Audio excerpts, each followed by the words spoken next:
Balikbayan Part 2. Si Aswang Jr. sa Barangay Fiesta.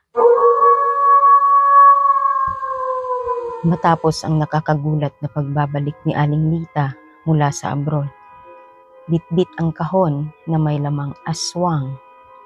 Heto na naman siya, ready for round 2. Pero ngayon, hindi kahon ang pasabog, kundi ang mismong anak niya. Welcome sa Barangay San Lupa Fiesta, kung saan ang mga lechon ay crispy at ang mga bisita minsan lumilipad. Hello po sa ating mga tagapakinig ng DJO Horror Stories. Isa na namang kwento ng katatakutan at minsan may katatawanan. Pero wag po nating kalimutan na ang kwentong ito ay kathang-isip lamang at ginawa upang magbigay aliw sa mga nakikinig. Fiesta sa Barangay San Lupa.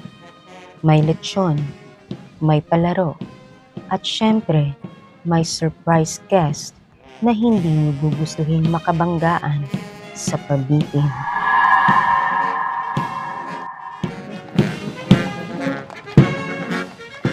Ay naku, Neneng, ang dami talagang tao ngayon.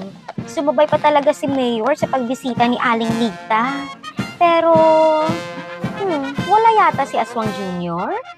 Tia Lita said late daw siya. Nagsukat pa to sang iya nga costume para sa cosplay contest.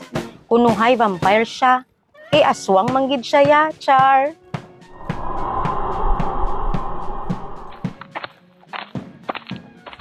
Uy, pasensya na ha.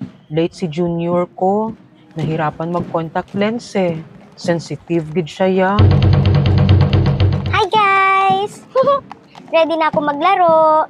Pero pwede ba na lechon tofu lang ako? Vegan na ako subong eh.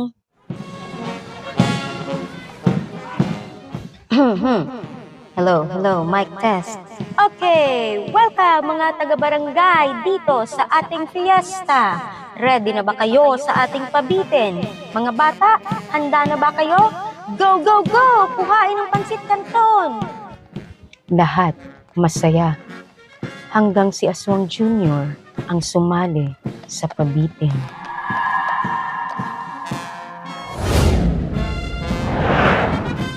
Ay, ginoo ko! Naglipad si Junior! Ay, Diyos ko, ginaprito pa ang lechon. May lechon nagalupad. Ay, sorry. Excited